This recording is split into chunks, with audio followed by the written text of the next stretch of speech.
Chapter 40. Wise in his daily work was he, to fruits of diligence, and not to faiths or polity, he plied his utmost sense. These perfect in their little parts, whose work is all their prize, without them how could laws, or arts, or towered cities rise? In watching effects, if only of an electric battery, it is often necessary to change our place and examine a particular mixture or group at some distance from the point where the movement we are interested in was set up. The group I am moving towards is at Caleb Garth's breakfast table in the large parlor where the maps and desk were, father, mother, and 5 of the children. Mary was just now at home waiting for a situation, while Christy, the boy next to her, was getting cheap learning in cheap fare in Scotland, having to his father's disappointment taken to books instead of that sacred calling business. The letters had come, 9 costly letters, for which the postman had been paid 3 and 2pence, and Mr. Garth was forgetting his tea and toast while he read his letters and laid them open one above the other, sometimes swaying his head slowly, sometimes screwing up his mouth in inward debate, but not forgetting to cut off a large red seal unbroken, which Letty snatched up like an eager terrier. The talk among the rest went on unrestrainedly, for nothing disturbed Caleb's absorption except shaking the table when he was writing. 2 letters of the 9 had been for Mary. After reading them, she had passed them to her mother, and sat playing with her teaspoon absently, till with a sudden recollection she returned to her sewing, which she had kept on her lap during breakfast. "Oh, don't sew, Mary," said Ben, pulling her arm down. "Make me a peacock with this breadcrumb." He had been kneading a small mass for the purpose. "No, mischief," said Mary, good-humoredly, while she pricked his hand lightly with her needle. "Try and mold it yourself, you have seen me do it often enough.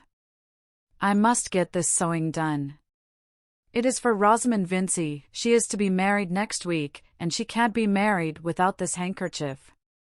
Mary ended merrily, amused with the last notion. "Why can't she, Mary?" said Letty, seriously interested in this mystery, and pushing her head so close to her sister that Mary now turned the threatening needle towards Letty's nose. "Because this is one of a dozen, and without it there would only be 11, said Mary, with a grave air of explanation, so that Letty sank back with a sense of knowledge. "Have you made up your mind, my dear?" said Mrs. Garth, laying the letters down.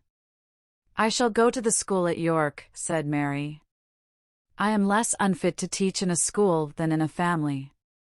I like to teach classes best. And, you see, I must teach, there is nothing else to be done. Teaching seems to me the most delightful work in the world," said Mrs. Garth, with a touch of rebuke in her tone. "I could understand your objection to it if you had not knowledge enough, Mary, or if you disliked children. I suppose we never quite understand why another dislikes what we like, mother," said Mary, rather curtly. "I am not fond of a schoolroom, I like the outside world better. It is a very inconvenient fault of mine." "It must be very stupid to be always in a girls' school," said Alfred.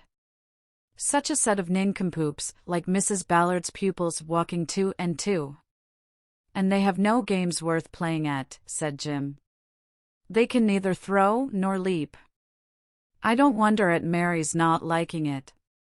"What is that Mary doesn't like, said the father, looking over his spectacles and pausing before he opened his next letter. "Being among a lot of nincompoop girls," said Alfred. "Is it the situation you had heard of, Mary?" said Caleb, gently, looking at his daughter. "Yes, father, the school at York. I have determined to take it. It is quite the best. £35 a year, and extra pay for teaching the smallest strummers at the piano. Poor child! I wish he could stay at home with us, Susan," said Caleb, looking plaintively at his wife. "Mary would not be happy without doing her duty," said Mrs. Garth, magisterially, conscious of having done her own. "It wouldn't make me happy to do such a nasty duty as that," said Alfred, at which Mary and her father laughed silently, but Mrs. Garth said, gravely, "Do find a fitter word than nasty, my dear Alfred, for everything that you think disagreeable. And suppose that Mary could help you to go to Mr. Hanmer's with the money she gets? That seems to me a great shame." But she's an old brick, said Alfred, rising from his chair and pulling Mary's head backward to kiss her. Mary colored and laughed, but could not conceal that the tears were coming. Caleb, looking on over his spectacles, with the angles of his eyebrows falling, had an expression of mingled delight and sorrow as he returned to the opening of his letter, and even Mrs. Garth, her lips curling with a calm contentment, allowed that inappropriate language to pass without correction, although Ben immediately took it up, and sang, "She's an old brick, old brick, old brick," to a cantering measure, which he beat out with his fist on Mary's arm. But Mrs. Garth's eyes were now drawn towards her husband, who was already deep in the letter he was reading. His face had an expression of grave surprise, which alarmed her a little, but he did not like to be questioned while he was reading, and she remained anxiously watching till she saw him suddenly shaken by a little joyous laugh as he turned back to the beginning of the letter, and looking at her above his spectacles, said, in a low tone, "What do you think, Susan?" She went and stood behind him, putting her hand on his shoulder, while they read the letter together. It was from Sir James Chatham, offering to Mr. Garth the management of the family estates at Freshitt and elsewhere, and adding that Sir James had been requested by Mr. Brooke of Tipton to ascertain whether Mr. Garth would be disposed at the same time to resume the agency of the Tipton property. The baronet added in very obliging words that he himself was particularly desirous of seeing the Freshitt and Tipton estates under the same management, and he hoped to be able to show that the double agency might be held on terms agreeable to Mr. Garth, whom he would be glad to see at the Hall at 12 o'clock on the following day. "He writes handsomely, doesn't he, Susan?" said Caleb, turning his eyes upward to his wife, who raised her hand from his shoulder to his ear, while she rested her chin on his head. "Brooke didn't like to ask me himself, I can see," he continued, laughing silently. "Here is an honor to your father, children," said Mrs. Garth, looking round at the 5 pair of eyes, all fixed on the parents. "He is asked to take a post again by those who dismissed him long ago. That shows that he did his work well, so that they feel the want of him." "Like Cincinnatus, hooray," said Ben, riding on his chair, with a pleasant confidence that discipline was relaxed. "Will they come to fetch him, mother?" said Letty, thinking of the mayor and corporation in their robes. Mrs. Garth patted Letty's head and smiled, but seeing that her husband was gathering up his letters and likely soon to be out of reach in that sanctuary business, she pressed his shoulder and said emphatically, "Now, mind you ask fair pay, Caleb." "Oh yes," said Caleb, in a deep voice of assent, as if it would be unreasonable to suppose anything else of him. "It'll come to between 400 and 500, the two together." Then with a little start of remembrance he said, "Mary, write and give up that school. Stay and help your mother. I'm as pleased as Punch, now I've thought of that." No manner could have been less like that of Punch triumphant than Caleb's, but his talents did not lie in finding phrases, though he was very particular about his letter writing, and regarded his wife as a treasury of correct language. There was almost an uproar among the children now, and Mary held up the cambric embroidery towards her mother entreatingly, that it might be put out of reach while the boys dragged her into a dance. Mrs. Garth, in placid joy, began to put the cups and plates together, while Caleb, pushing his chair from the table, as if he were going to move to the desk, still sat holding his letters in his hand and looking on the ground meditatively, stretching out the fingers of his left hand, according to a mute language of his own. At last he said, "It's 1,000 pities Christie didn't take to business, Susan. I shall want help by and by. And Alfred must go off to the engineering, I've made up my mind to that." He fell into meditation and finger rhetoric again for a little while, and then continued, "I shall make Brooke have new agreements with the tenants, and I shall draw up a rotation of crops. And I'll lay a wager we can get fine bricks out of the clay at Bott's Corner. I must look into that, it would cheapen the repairs. It's a fine bit of work, Susan. A man without a family would be glad to do it for nothing." "Mind you don't, though," said his wife, lifting up her finger. "No, no, but it's a fine thing to come to a man when he's seen into the nature of business, to have the chance of getting a bit of the country into good fettle, as they say, and putting men into the right way with their farming, and getting a bit of good contriving and solid building done, that those who are living and those who come after will be the better for. I'd sooner have it than a fortune." I hold it the most honorable work, that is. Here Caleb laid down his letters, thrust his fingers between the buttons of his waistcoat, and sat upright, but presently proceeded with some awe in his voice and moving his head slowly aside. It's a great gift of God, Susan. That it is, Caleb, said his wife, with answering fervor. And it will be a blessing to your children to have had a father who did such work, a father whose good work remains though his name may be forgotten. She could not say any more to him then about the pay. In the evening, when Caleb, rather tired with his day's work, was seated in silence with his pocketbook open on his knee, while Mrs. Garth and Mary were at their sewing, and Letty in a corner was whispering a dialogue with her doll, Mr. Fairbrother came up the orchard walk, dividing the bright August lights and shadows with the tufted grass and the apple-tree boughs. We know that he was fond of his parishioners the Garths, and had thought Mary worth mentioning to Lydgate. He used to the full the clergyman's privilege of disregarding the Middlemarch discrimination of ranks, and always told his mother that Mrs. Garth was more of a lady than any matron in the town. Still, you see, he spent his evenings at the Vinceys, where the matron, though less of a lady, presided over a well-lit drawing-room and whist. In those days human intercourse was not determined solely by respect. But the vicar did heartily respect the Garths, and a visit from him was no surprise to that family. Nevertheless, he accounted for it even while he was shaking hands, by saying, I come as an envoy, Mrs. Garth, I have something to say to you and Garth on behalf of Fred Vincey. The fact is, poor fellow, he continued, as he seated himself and looked round with his bright glance at the three who were listening to him, he has taken me into his confidence. Mary's heart beat rather quickly. She wondered how far Fred's confidence had gone. We haven't seen the lad for months, said Caleb. I couldn't think what was become of him. He has been away on a visit, said the vicar, because home was a little too hot for him, and Lydgate told his mother that the poor fellow must not begin to study yet. But yesterday he came and poured himself out to me. I am very glad he did, because I have seen him grow up from a youngster of 14, and I am so much at home in the house that the children are like nephews and nieces to me. But it is a difficult case to advise upon. However, he has asked me to come and tell you that he is going away, and that he is so miserable about his debt to you, and his inability to pay, that he can't bear to come himself even to bid you good-bye. Tell him it doesn't signify a farthing, said Caleb, waving his hand. We've had the pinch and have got over it. And now I'm going to be as rich as a Jew. Which means, said Mrs. Garth, smiling at the vicar, that we are going to have enough to bring up the boys well and to keep Mary at home. What is the treasure trove? Said Mr. Fairbrother. I'm going to be agent for 2 estates, Freshitt and Tipton, and perhaps for a pretty little bit of land in Lowick besides. It's all the same family connection, and employment spreads like water if it's once set going. It makes me very happy, Mr. Fairbrother, here Caleb threw back his head a little, and spread his arms on the elbows of his chair, that I've got an opportunity again with the letting of the land, and carrying out a notion or 2 with improvements. It's a most uncommonly cramping thing, as I've often told Susan, to sit on horseback and look over the hedges at the wrong thing, and not be able to put your hand to it to make it right.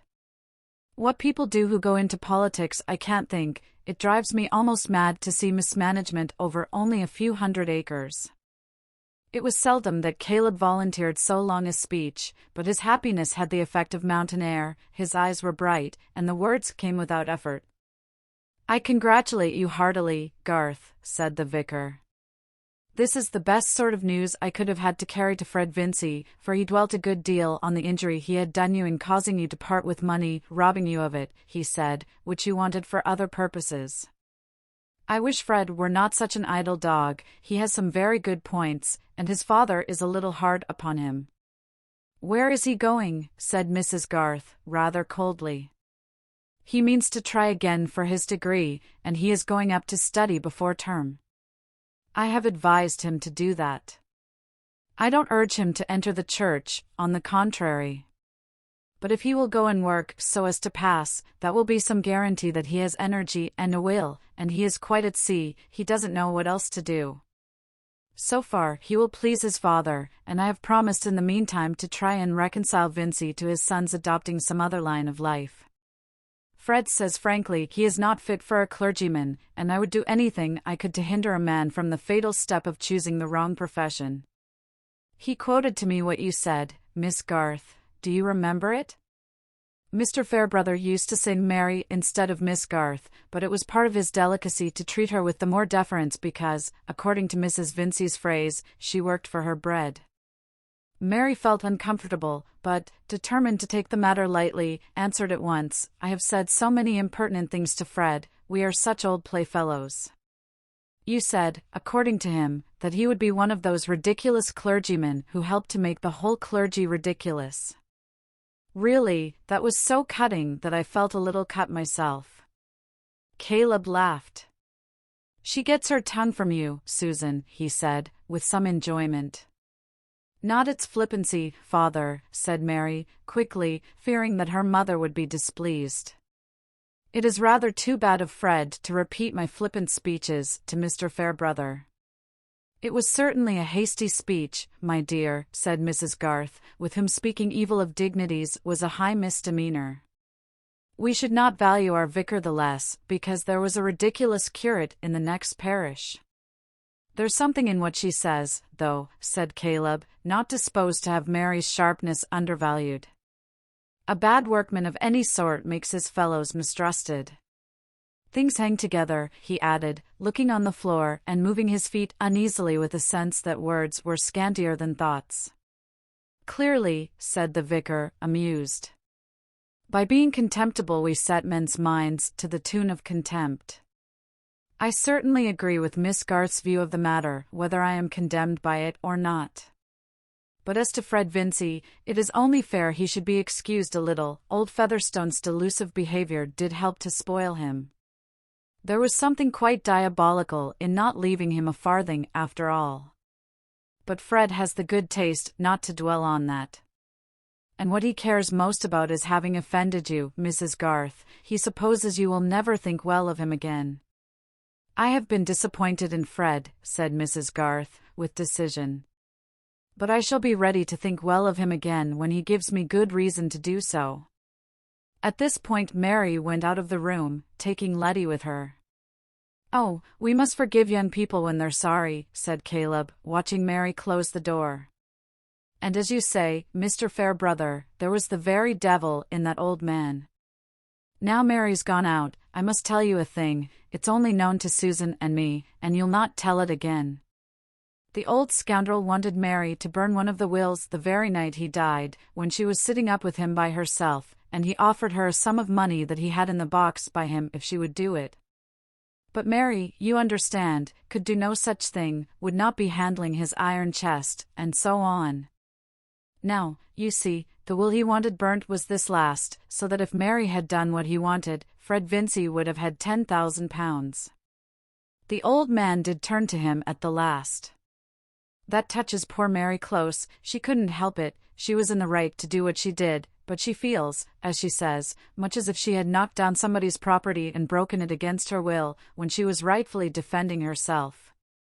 I feel with her, somehow, and if I could make any amends to the poor lad, instead of bearing him a grudge for the harm he did us, I should be glad to do it. Now, what is your opinion, sir? Susan doesn't agree with me, she says. Tell what you say, Susan. Mary could not have acted otherwise, even if she had known what would be the effect on Fred, said Mrs. Garth, pausing from her work and looking at Mr. Fairbrother. And she was quite ignorant of it. It seems to me, a loss which falls on another because we have done right is not to lie upon our conscience. The vicar did not answer immediately, and Caleb said, It's the feeling. The child feels in that way, and I feel with her. You don't mean your horse to tread on a dog when you're backing out of the way, but it goes through you when it's done.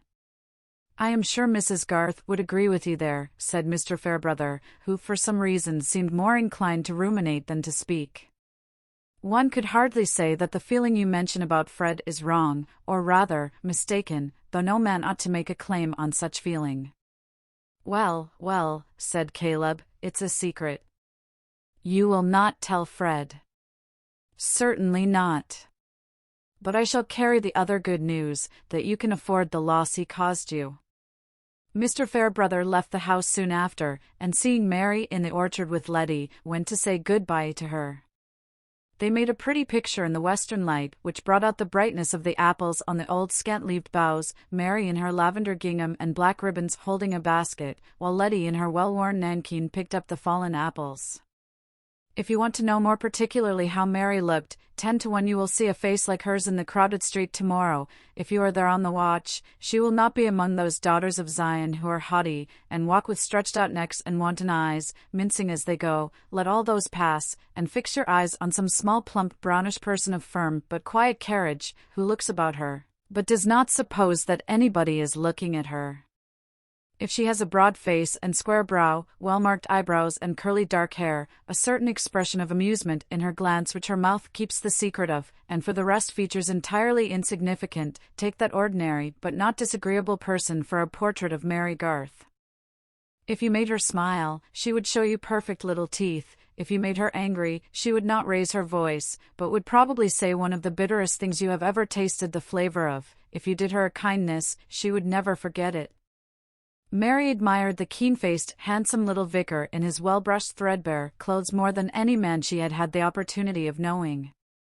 She had never heard him say a foolish thing, though she knew that he did unwise ones, and perhaps foolish sayings were more objectionable to her than any of Mr. Fairbrother's unwise doings.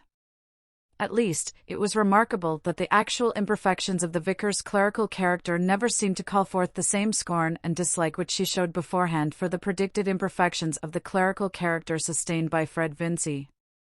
These irregularities of judgment, I imagine, are found even in riper minds than Mary Garth's. Our impartiality is kept for abstract merit and demerit, which none of us ever saw.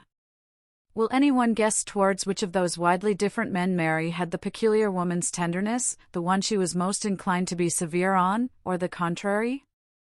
"Have you any message for your old playfellow, Miss Garth?" said the vicar, as he took a fragrant apple from the basket which she held towards him, and put it in his pocket.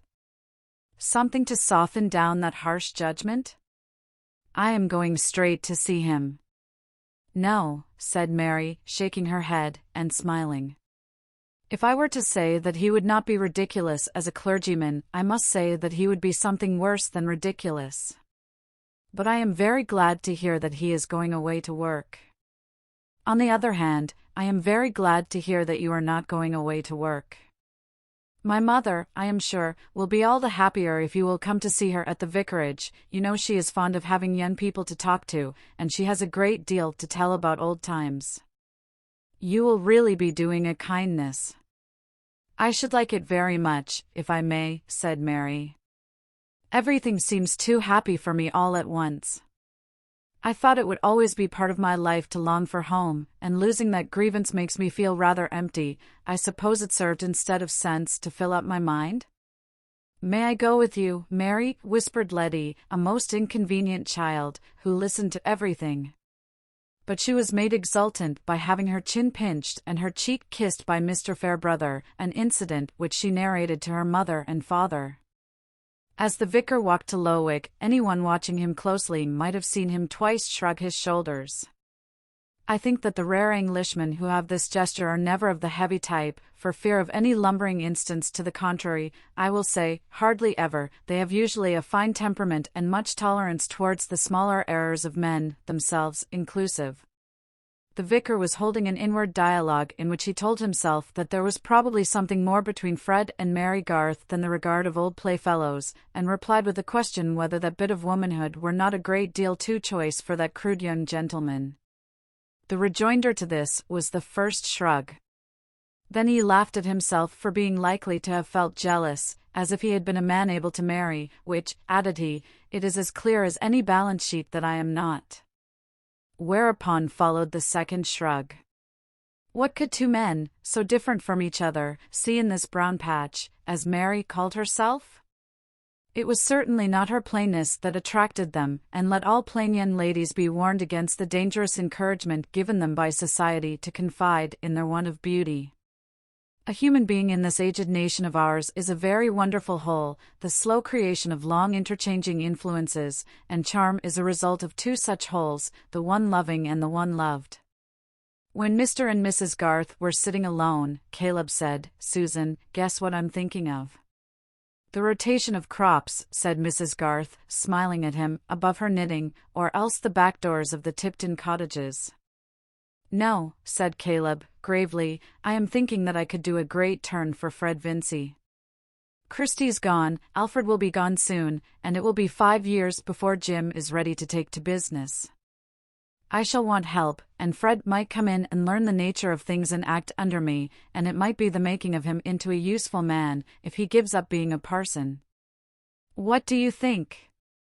"I think there is hardly anything honest that his family would object to more," said Mrs. Garth, decidedly.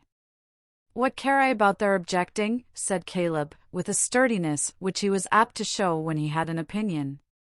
"The lad is of age, and must get his bread. He has sense enough and quickness enough, he likes being on the land, and it's my belief that he could learn business well if he gave his mind to it." "But would he?" "His father and mother wanted him to be a fine gentleman, and I think he has the same sort of feeling himself. They all think us beneath them. And if the proposal came from you, I am sure Mrs. Vincy would say that we wanted Fred for Mary. Life is a poor tale, if it is to be settled by nonsense of that sort," said Caleb, with disgust. "Yes, but there is a certain pride which is proper, Caleb. I call it improper pride to let fools' notions hinder you from doing a good action." "There's no sort of work," said Caleb, with fervor, putting out his hand and moving it up and down to mark his emphasis, "that could ever be done well, if you minded what fools say. You must have it inside you that your plan is right, and that plan you must follow."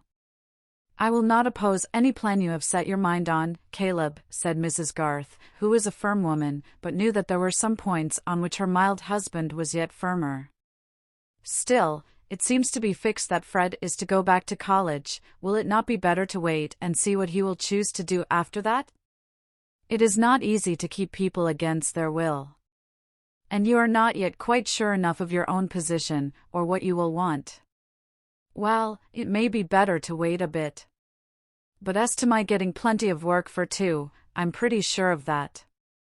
I've always had my hands full with scattered things, and there's always something fresh turning up. Why, only yesterday, bless me, I don't think I told you, it was rather odd that 2 men should have been at me on different sides to do the same bit of valuing." "And who do you think they were?" said Caleb, taking a pinch of snuff and holding it up between his fingers, as if it were a part of his exposition. He was fond of a pinch when it occurred to him, but he usually forgot that this indulgence was at his command. His wife held down her knitting and looked attentive. "Why, that Rigg, or Rigg Featherstone, was one. But Bulstrode was before him, so I'm going to do it for Bulstrode. Whether it's mortgage or purchase they're going for, I can't tell yet. Can that man be going to sell the land just left him, which he has taken the name for?" said Mrs. Garth. "Deuce knows," said Caleb, who never referred the knowledge of discreditable doings to any higher power than the deuce. "But Bulstrode has long been wanting to get a handsome bit of land under his fingers, that I know. And it's a difficult matter to get, in this part of the country." Caleb scattered his snuff carefully instead of taking it, and then added, "The ins and outs of things are curious. Here is the land they've been all along expecting for Fred, which it seems the old man never meant to leave him a foot of, but left it to this side-slip of a son that he kept in the dark, and thought of his sticking there and vexing everybody as well as he could have vexed him himself if he could have kept alive. I say, it would be curious if it got into Bulstrode's hands after all. The old man hated him, and never would bank with him. What reason could the miserable creature have for hating a man whom he had nothing to do with?" said Mrs. Garth. "Pooh! Where's the use of asking for such fellows' reasons?" "The soul of man," said Caleb, with the deep tone and grave shake of the head which always came when he used this phrase, "the soul of man, when it gets fairly rotten, will bear you all sorts of poisonous toadstools, and no eye can see whence came the seed thereof. It was one of Caleb's quaintnesses, that in his difficulty of finding speech for his thought, he caught, as it were, snatches of diction which he associated with various points of view or states of mind, and whenever he had a feeling of awe, he was haunted by a sense of biblical phraseology, though he could hardly have given a strict quotation.